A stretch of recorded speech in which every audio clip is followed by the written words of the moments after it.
es fundamental incorporarlo en una educación de los derechos humanos. Cuando hablamos de educación en derechos humanos, hablamos de una educación sobre los derechos humanos, ¿cierto? En una educación para los derechos humanos y en una educación de los derechos humanos. Y así como los derechos ciudadanos son un elemento fundamental en el contenido de cómo entender, ¿cierto? Cómo entender la ciudadanía.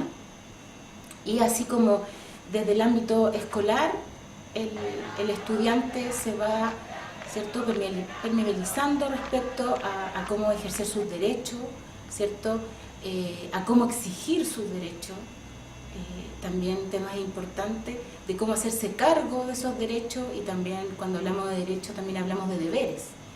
Y en ese sentido, simplemente hacerlo partícipe de una sociedad, ¿cierto?, donde valores tan fundamentales como la justicia, la solidaridad, ¿cierto?, se transformen en ejes fundamentales para ello. Y así como desde su aula trabajar estos contenidos, ¿cierto?, simplemente ellos vamos a lograr finalmente que ellos sean transformadores de su propia realidad. Entonces, indudablemente los derechos ciudadanos y los derechos humanos son un eje fundamental. Como explicaba anteriormente, tienen que ser tratados como un objetivo transversal. ¿Y qué quiero decir con eso? Que no solamente se ha abordado desde la historia, ¿cierto?, sino que también desde otras áreas, como la ciencia, como la tecnología, como el lenguaje, como las artes. Y por eso siempre hablamos que los derechos humanos o los derechos ciudadanos deben ser un eje transversal en el currículum de la educación.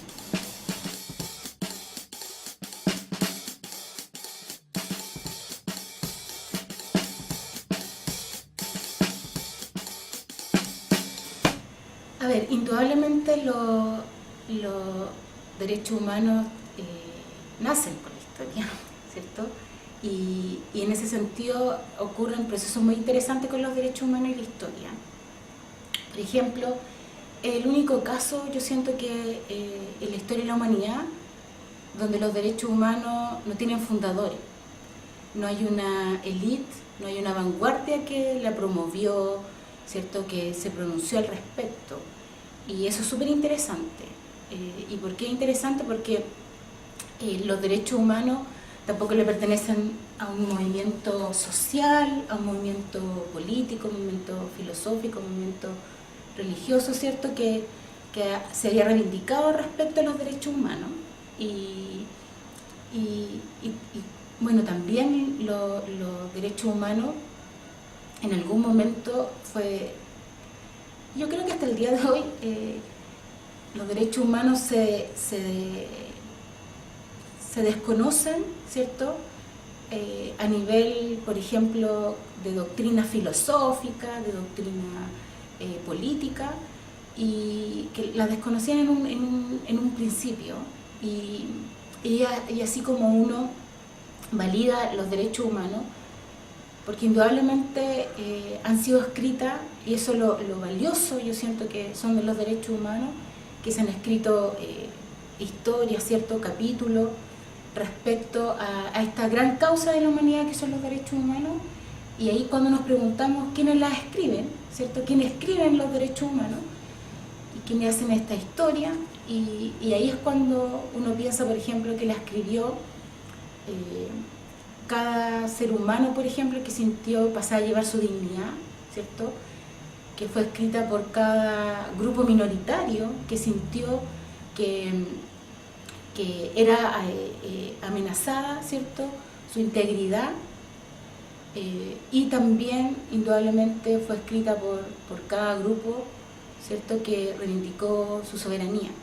Y también lo interesante de los derechos humanos, que su origen básico radica en el ser humano más olvidado, ¿cierto?, de la humanidad, y en ese sentido los derechos humanos, por ejemplo, en derechos humanos no tenemos, cuando hablamos en historia, por ejemplo, no hay héroes, en derechos humanos no existen los santos, en derechos humanos no está el artista que defendió los derechos humanos, y ahí es súper interesante su origen, y ahí la historia se tiene que hacer absolutamente cargo del tema de los derechos humanos.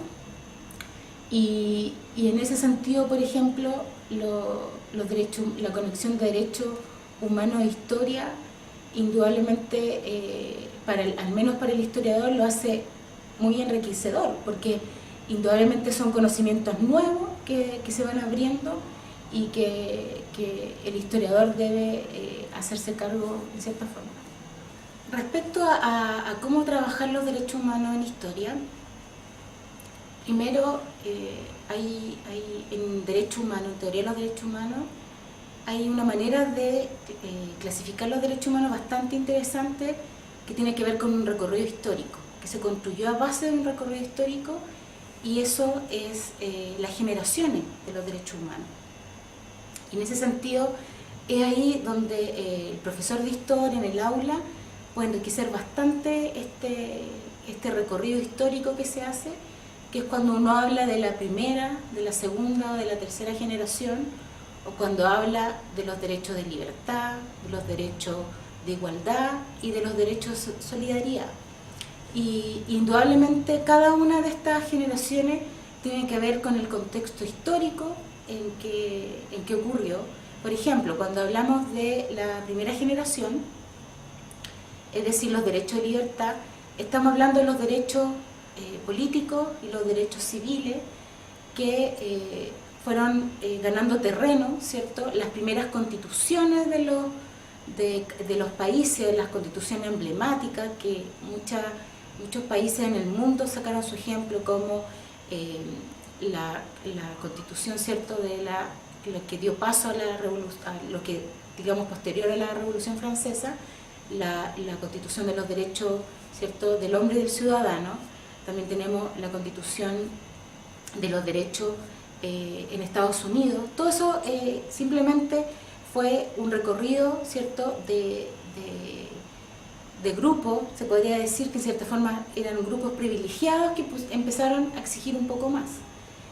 Y en esta exigencia, ¿cierto?, habían derechos que eran de tipo individual, ¿cierto?, donde se basaban en la calidad de la persona como algo, ¿cierto?, que va a trascender, etc.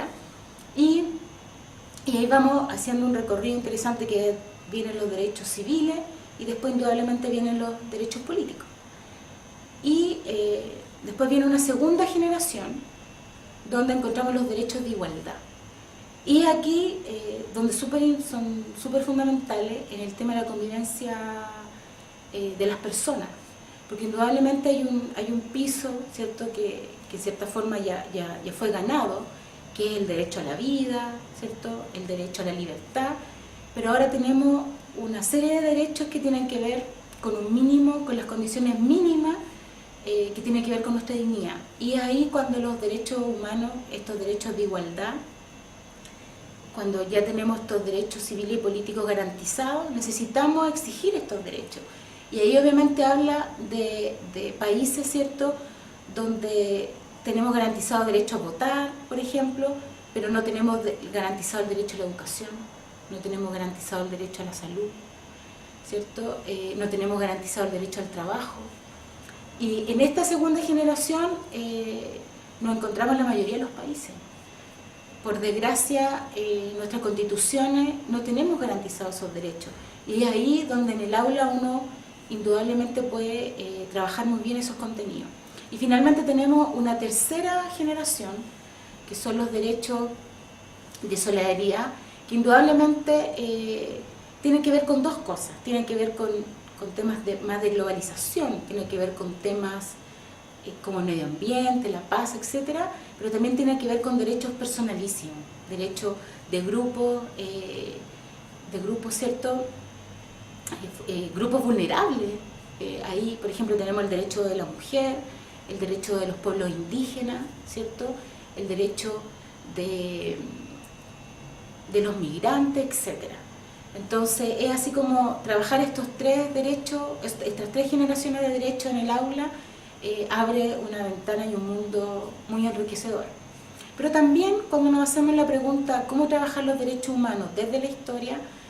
En cualquier ámbito de los derechos humanos es fundamental, y con esto me gustaría como cerrar, es fundamental trabajar el tema de la pedagogía de la memoria. En historia, trabajar la pedagogía de la memoria muchas veces se transforma en trabajar la pedagogía del horror. Porque cuando hablamos de derechos humanos, lo hablamos desde las violaciones a los derechos humanos, lo hablamos desde los crímenes de lesa humanidad, lo hablamos desde un sitio, lamentablemente, donde se nos transgredieron los derechos humanos. Y por desgracia la historia de la humanidad tiene episodios interminables que continúan hasta el día de hoy, donde se nos han violado de manera sistemática, generalizada nuestros derechos humanos, y por desgracia el Estado, ¿cierto?, quien ha transgredido nuestros derechos humanos. Entonces, en ese sentido, es muy fundamental trabajar el tema de la pedagogía de la memoria. Y en la pedagogía de la memoria tenemos lo que los pedagogos hablamos de las 3 R. Es el recordar, reflexionar y reaccionar. Indudablemente son ejes fundamentales y sobre todo como profesores de historia tenemos que hacernos cargo, en el sentido de recordar que esto ocurrió, ¿cierto? Que esto es un hecho objetivo, que no es inventado, ¿cierto? Reflexionar en torno a que este hecho indudablemente, por qué ocurrió, sus causas, ¿cierto? ¿Qué hizo que llegáramos a una forma indudablemente que se nos atentaran nuestros derechos más fundamentales? Y finalmente reaccionar es un poco que no quede simplemente esta pedagogía en la pedagogía del horror, en la pedagogía, ¿cierto?, que nos paraliza, que nos dice, pero ¿qué vamos a hacer ante tanto horror? Sino que finalmente esta pedagogía de la memoria, y ahí tiene que ver mucho con los derechos ciudadanos, tiene que ver con reaccionar, con finalmente hacernos cargo de esta historia, ¿cierto?, hacernos cargo de estos derechos humanos y que finalmente se transformen en derechos ciudadanos.